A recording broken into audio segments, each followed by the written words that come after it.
जो next topic है interest on capital. देखो इंटरेस्ट ऑन कैपिटल सिंपल सा निकालते हैं कि जितना भी आपका ओपनिंग कैपिटल गिवन होगा, opening capital multiply by rate upon 100 और मल्टीप्लाई बाय टाइम या मंथ अपॉन 12। अगर फुल ईयर है तो फुल ईयर में मल्टीप्लाई बाय 1 हो जाएगा। अगर फुल ईयर नहीं है तो जितने भी मंथ गिवन है मंथ अपॉन 12। ये जो ओपनिंग कैपिटल है ये आपको पहले कैलकुलेट करना पड़ेगा। तो ओपनिंग कैपिटल कैलकुलेट कैसे करते हैं वो देखो। हमारे पास दो मेथड थे कैपिटल के। पहला था हमारे पास फिक्स्ड और दूसरा था हमारे पास फ्लक्चुएशन। ध्यान रखना फिक्स्ड में तो सिंपल सा है कि जितना भी क्लोजिंग कैपिटल गिवन होगा उसमें प्लस कर दोगे ड्राइंग्स और माइनस कर दोगे एडिशनल कैपिटल। एडिशनल कैपिटल क्या कर दोगे माइनस, और जो आपका आंसर आएगा वो आंसर आएगा ओपनिंग कैपिटल। मैक्सिमम क्वेश्चंस में ओपनिंग कैपिटल दिया होता है, पर कभी कभार वो क्वेश्चन को कंफ्यूज करने के लिए तुम्हें क्या दे देगा क्लोजिंग कैपिटल और फिक्स्ड मेथड। तो उस केस में आप ऐसे अपना ओपनिंग कैपिटल निकाल सकते हो। सेकंड है फ्लक्चुएशन। फ्लक्चुएशन के केस में देखो क्या करते हो, आपको क्लोजिंग कैपिटल देगा। क्लोजिंग कैपिटल में आप क्या करोगे, प्लस करोगे ड्राइंग्स प्लस करोगे इंटरेस्ट ऑन ड्राइंग। इन दोनों को प्लस करने के बाद आप इसमें से माइनस करोगे सैलरी, माइनस करोगे कमीशन और माइनस करोगे प्रॉफिट और माइनस करोगे आईओसी, और जो आपका फिर आंसर आएगा वो क्या निकल जाएगा ओपनिंग कैपिटल। क्लियर। एक बात ध्यान रखनी है कि जो भी हम पार्टनर्स को देते हैं चीज़ें वो माइनस होती हैं ओपनिंग निकालने के लिए, और जो भी लेते हैं उनसे वो क्या हो जाएंगी प्लस। मीन्स कहने का मतलब है आपको रिवर्स चलना है। रिवर्स चलोगे तो आपका क्लोजिंग से क्या निकल जाएगा ओपनिंग कैपिटल। ओपनिंग कैपिटल निकालने के बाद आप rate upon 100 multiply by month upon 12 कर लोगे तो आपको क्या आ जाएगा आईओसी। बट इतना आसान नहीं है आईओसी, इसमें आपके पास क्या है कंडीशंस है। ये कंडीशंस आपको याद रखनी पड़ेंगी, क्वेश्चन में बड़ा छुपा के देगा वो। पहली कंडीशन देखो क्या है, पहली कंडीशन क्या है कि आपकी जो पार्टनरशिप डीड है वो क्या है साइलेंट है। साइलेंट डीड होगी तो उस केस में आईओसी हम कभी भी नहीं देते। क्लियर। कि जब भी पार्टनरशिप डीड साइलेंट होगी ना आपकी तो आपने आईओसी पार्टनर्स को देनी ही नहीं है। सेकंड कंडीशन कि वो क्या बोलेगा कि आईओसी एज अ चार्ज। देखो इतना सा वर्ड लिखना उसने चार्ज। चार्ज से पूरे क्वेश्चन का मतलब बदल जाएगा। चार्ज का मतलब क्या है कि अगर फर्म इंकर्ड लॉस और प्रॉफिट, ठीक है, चाहे फर्म को लॉस हो चाहे फर्म को प्रॉफिट हो, बट आईओसी इज अलाउडेड कि आप उनको क्या करनी है पार्टनर्स को आईओसी देनी ही देनी है, चाहे फर्म को लॉस है चाहे फर्म को प्रॉफिट है। तो वो है ऐसा चार्ज वाली कंडीशन। थर्ड कंडीशन है एज अ एप्रोप्रिएशन।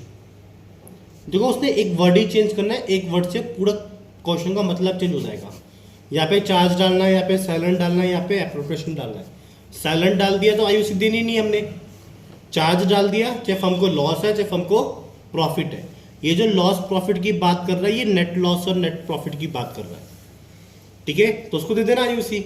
बट जब एज अ एप्रोप्रिएशन बोलेगा तो उसमें भी आपके पास 3 केसेस है।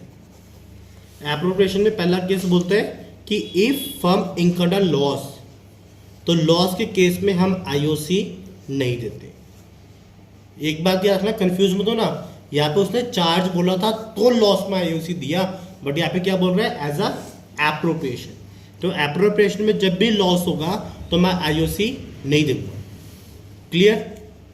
बी मेथड बोलता है आईओसी लेस देन प्रॉफिट, कि आपकी प्रॉफिट है 1 लाख, आईओसी बनी 40,000, तो उस केस में आप क्या करोगे फुल्ली आईओसी अलाउड कर दोगे। कि जितनी उसकी आईओसी बनती है उतनी उसको आईओसी दे दोगे।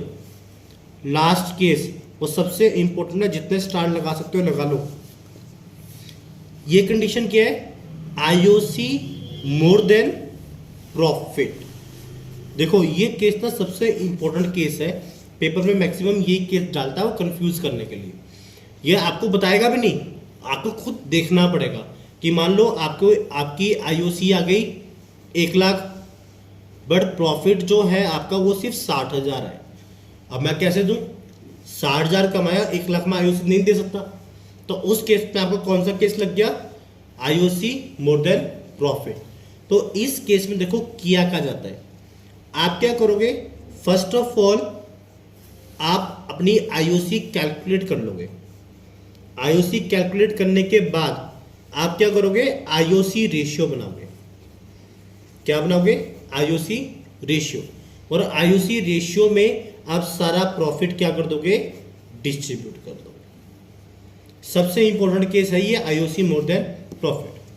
ये केस मैं आपको एक एग्जांपल के थ्रू समझाता हूं। देखो फॉर एग्जांपल कि उसने क्वेश्चन में दिया ए एंड बी पार्टनर्स, उनकी रेशियो है 3:1। कहता है कि जो प्रॉफिट ने कमाया फर्म ने वो कमाया था 1 लाख, ठीक है। इनका कैपिटल 4 लाख और 8 लाख, ठीक है। 4 लाख और 8 लाख है। वो कहता है जी 10% मुझे आईओसी देनी है, ठीक है। तो अब निकालना पड़ेगा आईओसी बनती कितनी है इनकी। देखो ए की कितनी आईओसी बनती है? 4 लाख इंटू 10%, तो कितना आ गया? 40,000। तो बी का कितना आ गया? 80,000। अगर देखा जाए तो टोटल आईओसी कितनी आई मेरी? 1,20,000, बट मेरा प्रॉफिट कितना है? 1 लाख। तो कौन सा केस हो गया मेरा? IOC more than profit. तो इस केस में देखो आप कैसे करोगे। मैंने कहा था आपको सबसे पहले आपने आईओसी निकाल लेनी है ए और बी की। ए की कितनी आई? 40,000। बी की कितनी आई? 80,000। इसको आप कन्वर्ट कर दो रेशियो में, तो रेशियो क्या गई? 1:2। फिर अब आप अपना क्या बनाओगे? P&L appropriation account. उसमें लिखोगे 2 आईओसी ए और बी। यहाँ पे बाय नेट प्रॉफिट कितना? 1 लाख। क्लियर? जो 1 लाख नेट प्रॉफिट लिखा, अभी 1 लाख को आप इस 1:2 रेशियो में बांट दोगे, तो मतलब 3 बांटने, तो 33,000, 333, 66,667, ठीक है। बांट दिया और 1 लाख का 1 लाख मैंने ऐसे डिस्ट्रीब्यूट कर दिया। तो ये क्या शो कर दिया मैंने? IOC distribution. सबसे इंपॉर्टेंट केस है ये वाला हमारे पास, जब हमारी आईओसी मोर देन होती है प्रॉफिट के। तो ये आपके पास 3 कंडीशंस है आईओसी की।